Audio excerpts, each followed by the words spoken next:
Hello class. तो हम लोग एपी पढ़ रहे थे। एपी का ये लेक्चर नंबर 3 है।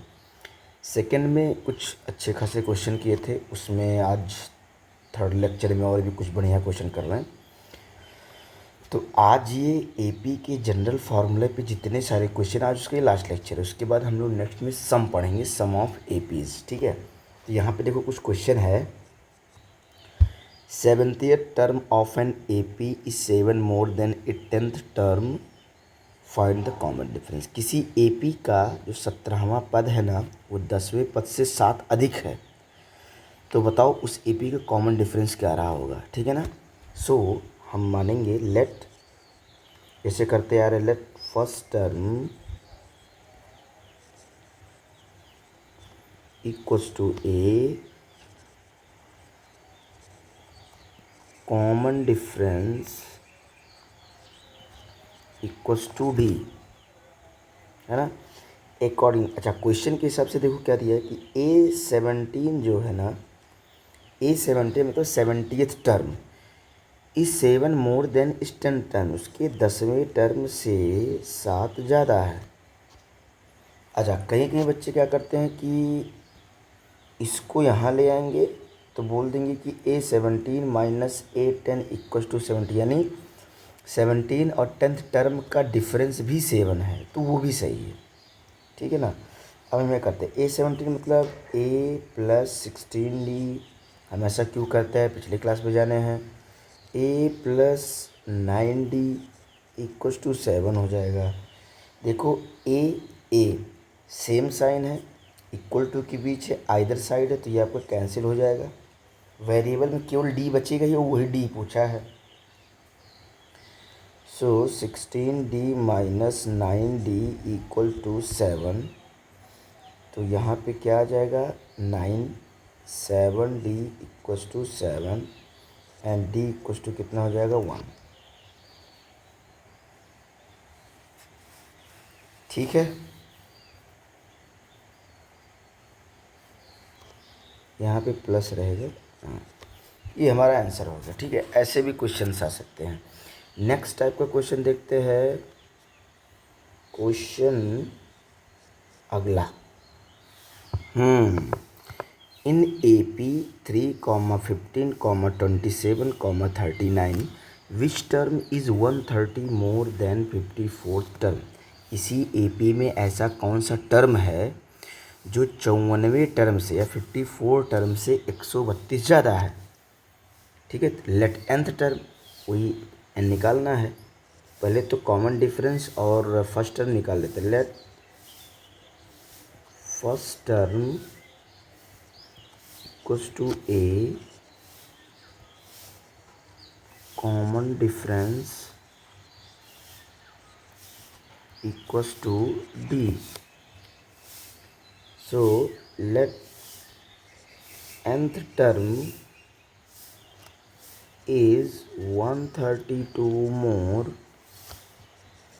than 54th term. तो इसको लिखेंगे कैसे कि an equals to A54 plus 132।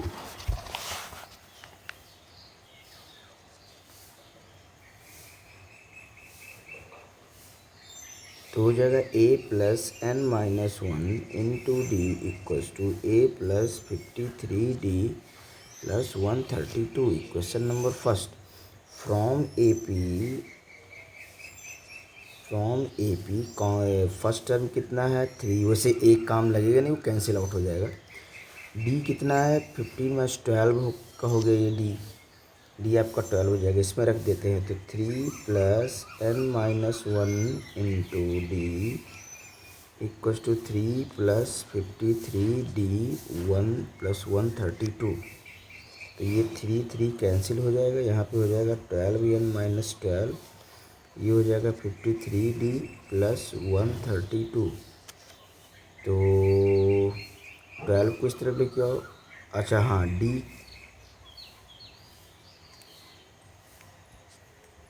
1 यहाँ पे भी हम लोग रख सकते हैं, मल्टीप्लाई 12। ठीक है, तो 12n equals to 53 into 12 plus 132 plus 12।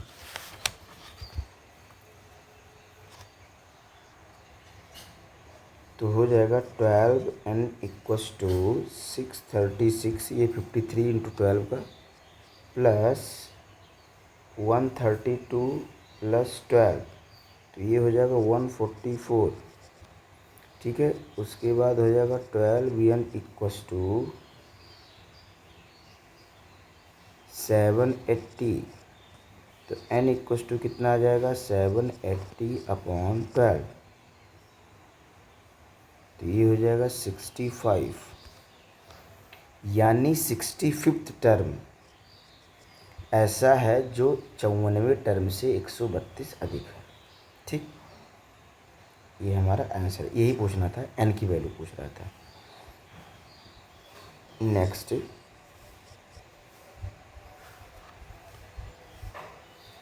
Question number next लेते हैं। If sum of third term and eighth term is 7, किसी एपी का थर्ड टर्म और एट्थ टर्म 7 है।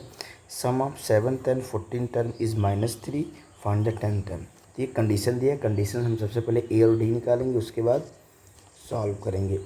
तो ये मान लेना कि late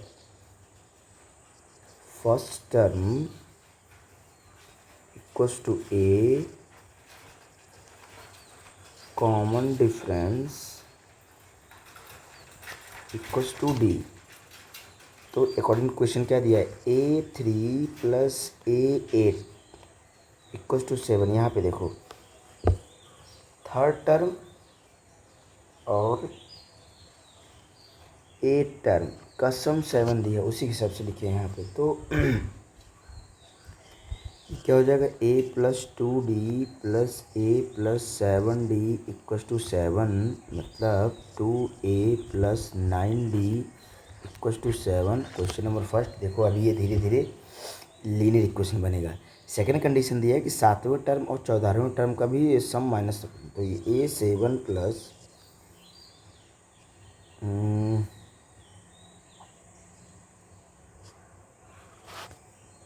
A7 plus A14 equals to -3। तो ये हो जाएगा A+6D plus A+13D equals to -3। That means 2A plus 19D equals to -3। ये हो जाएगा क्वेश्चन नंबर सेकेंड। ठीक है, अब हम एलिमिनेशन मेथड लगाएंगे, सबको पता होगा। देखो ये सब्ट्रैक्ट हो जाएगा तो हो जाएगा 0। ठीक है, subtract equation first from second. आप सेकंड को फर्स्ट से भी सब्ट्रैक्ट कर सकते हो। तो 2A plus 19D equals to -3, 2A plus 9D equals to 7। Subtract हुआ तो ये कट जाएगा, ये कितना जाएगा 10D, ये कितना आ जाएगा -10, तो D इक्वल्स टू आ जाएगा -1। ठीक है, नाउ अब D की वैल्यू आप इक्वेशन नंबर फर्स्ट में भी रख सकते हो, सेकंड में भी रख सकते हो। तो ये हो जाएगा 2A प्लस 9 इंटू -1 इंटू 7। तो ये क्या हो जाएगा 2A माइनस 9 इक्वस टू 7, तो 2A इक्वस टू हो जाएगा 16 और A इक्वस टू हो जाएगा 8। अब बोला A 10th term, A 10th मतलब A plus 9D equals to 8 plus 9 minus 1 multiply में 8 माइनस 9 इक्वस टू हो जाएगा -1। तो पहला 10th टर्म आपका आ जाएगा -1। ठीक है, ये हमारा ओवरऑल क्वेश्चन था। चलो जल्दी जल्दी और क्वेश्चन करते हैं। अच्छा आप लोगों का कॉन्सेप्ट भी क्लियर करना है। How many multiple of 4 between 10 and 250। कह रहा है 10 से लेकर 250 के बीच ऐसे कितने नंबर हैं जो 4 का मल्टीपल हो। तो 10 के बाद आता है 11 जो कि 4 से नहीं कटेगा, 11 के बाद आता है 12 जो कि 4 से कट जाएगा। तो पहला नंबर तो 12 हो गया फर्स्ट टर्म, उसके बाद लास्ट में चलो 250 आपका 4 से डिवाइड नहीं होगा, फिर एक कम लो 249 भी 4 से डिवाइड नहीं होगा, फिर एक कम लो 248, ये डिवाइड हो जाएगा।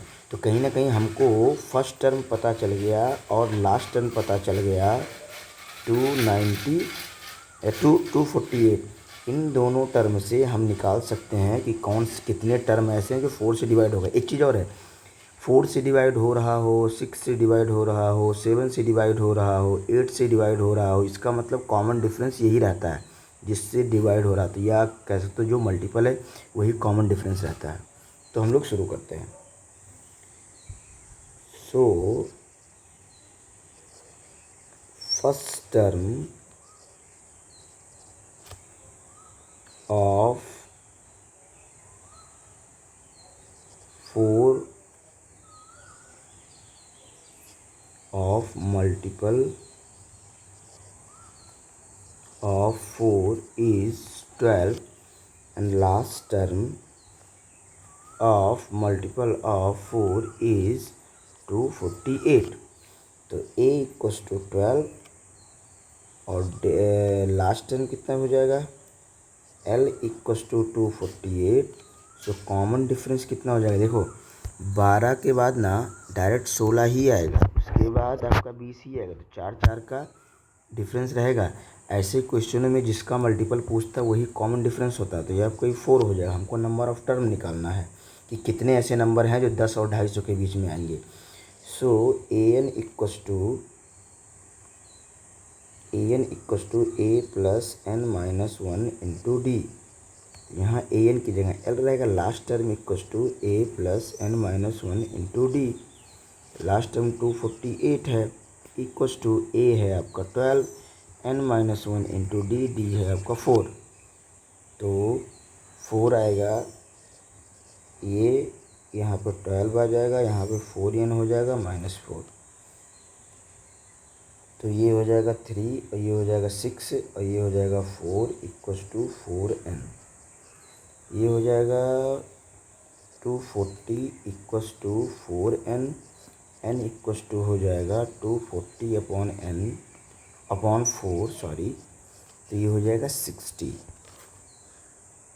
ठीक है, 60 टर्म ऐसे हैं या 60 नंबर ऐसे हैं जो 4 से डिविजिबल हो जाएंगे, वो 10 और 250 के बीच में पड़ेंगे।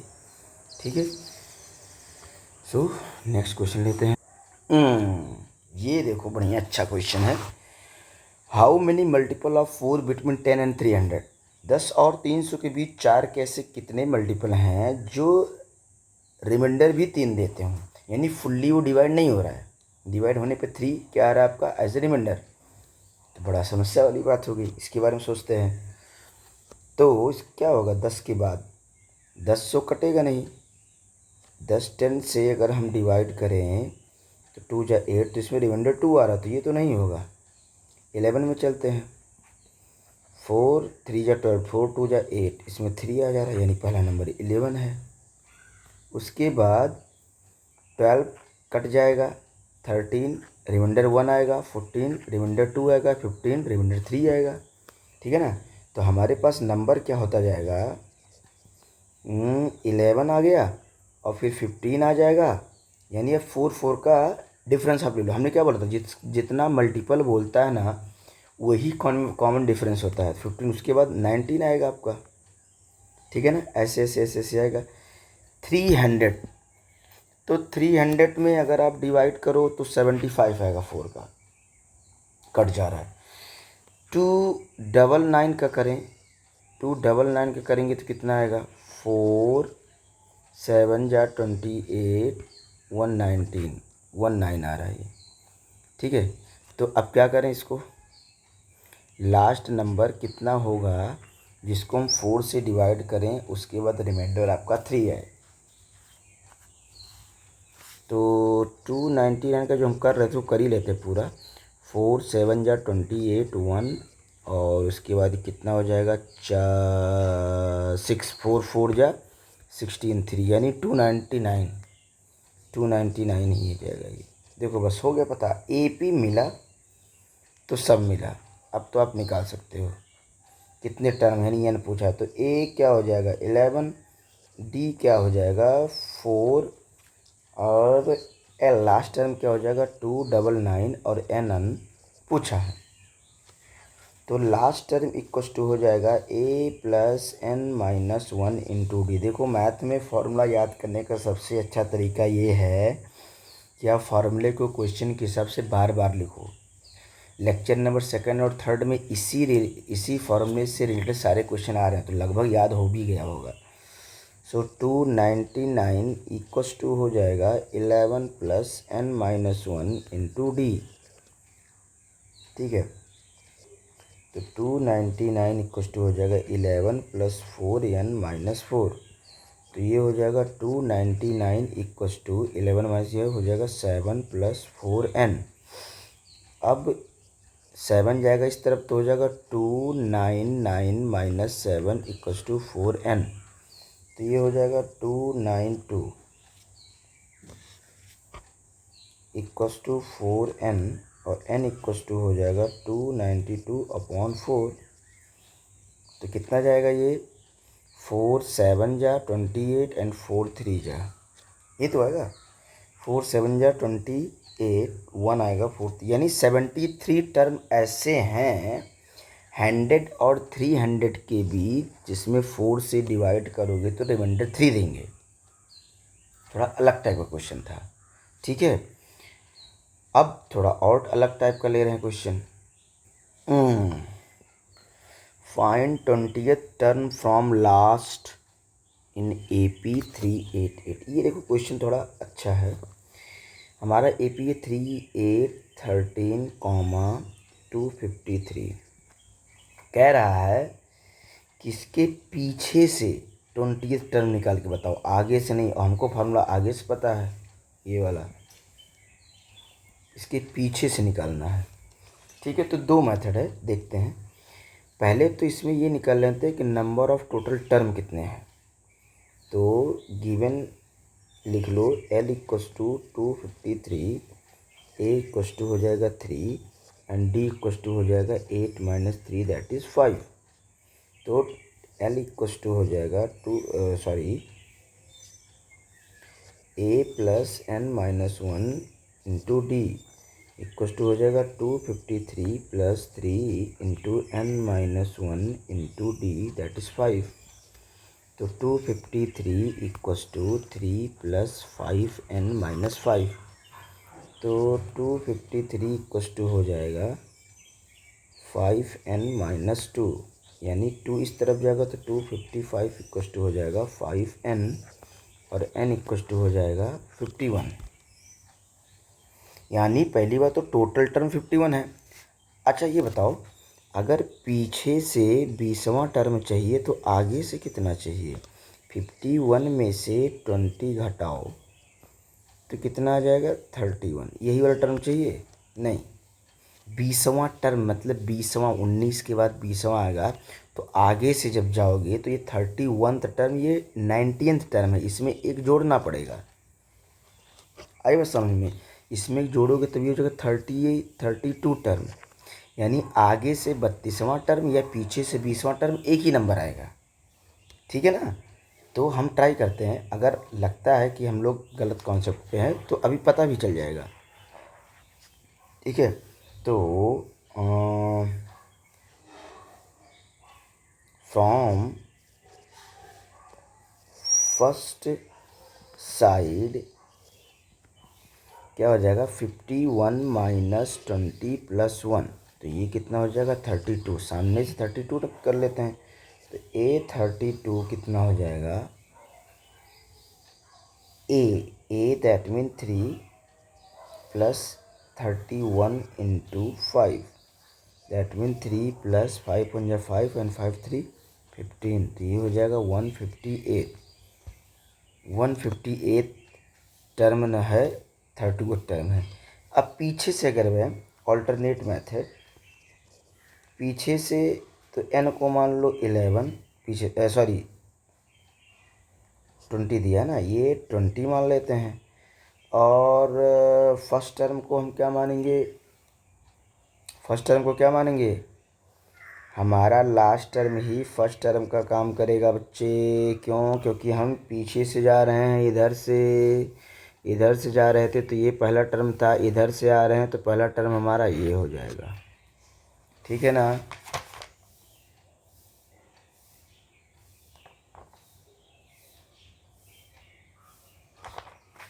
तो हमारा फर्स्ट टर्म तो क्या हो जाएगा?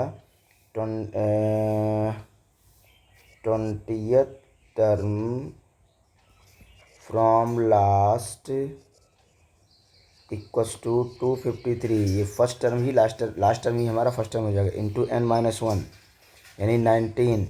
और डी कितना दिया? डी सेम ही रहेगा, 5 रहेगा आपका। ठीक है, तो ये कितना हो जाएगा? 253 5 रहेगा -5 रहेगा, क्योंकि अब इधर से जाएंगे तो हमारा क्या नाम है, कॉमन डिफरेंस भी चेंज हो जाएगा, माइनस हो जाएगा -5।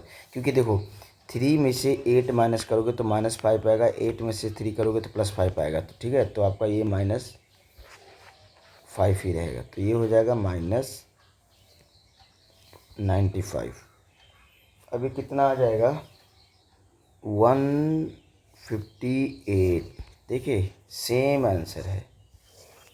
तो आप आगे से निकाल सकते हो। जैसे देखो कुछ भी नहीं करना है, जैसे आगे से हम निकालते हैं तो एक पहला टर्म को ए मानते हैं, डी को डी निकालते हो, उसे पीछे से जब निकालोगे तो यहाँ लास्ट टर्म का काम फर्स्ट टर्म करेगा और इनका कॉमन डिफरेंस का साइन चेंज हो जाएगा। अगर इधर कॉमन डिफरेंस +5 है तो इधर से कॉमन डिफरेंस -5 होगा, है ना? बस वही सब चेंज करना, फिर आ जाएगा आपका। ठीक है, सो अगला क्वेश्चन लेते हैं। नेक्स्ट क्वेश्चन है, find the value of n for which AP 63, 65 and 3, 10, 17 nth term is equal. कह रहा है कि वो n की वैल्यू निकालो जिसमें इसमें nth की वैल्यू, nवें टर्म की वैल्यू, इसमें n टर्म की वैल्यू सेम हो, उसके तो n फाइंड करो। ठीक है, तो करते हैं सॉल्यूशन। AP हम ले रहे हैं 63, 65, 67। इसमें A हो जाएगा 63, D हो जाएगा 2। ठीक है, और AN होगा, N हमको फाइंड करना है। ये नहीं, सेकंड AP क्या हो जाएगा? 3, 10, 17। तो A इक्वस टू हो जाएगा 10, D इक्वस टू हो जाएगा 7, और इसमें भी N निकालना है। ये बोला है कि इस AP का nth टर्म इस AP के nth टर्म के इक्वल है। तो nth of first AP equals to AN of second AP।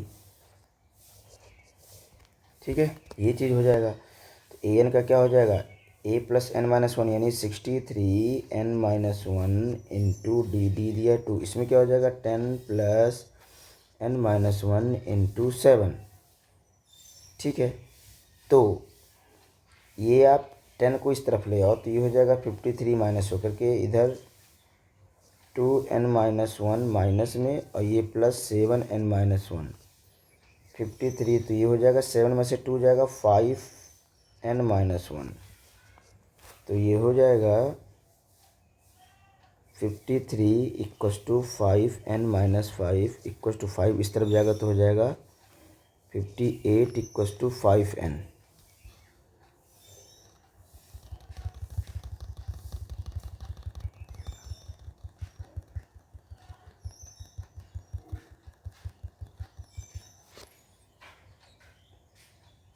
Fifty three 63 62। तो इसमें यार हमको लग रहा है कहीं मिस्टेक है क्या? 7 का डिफरेंस आएगा।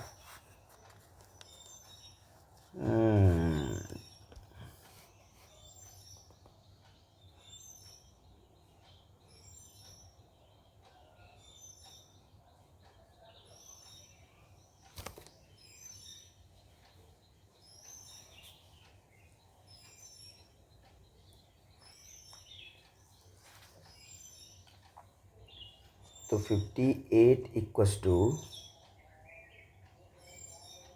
5n, n इक्वल्स टू आ जाएगा 58/5, जो कि ये लेकिन डेसिमल में आएगा, ये हमारा डेसिमल में आएगा। तो यहाँ पे मिस्टेक,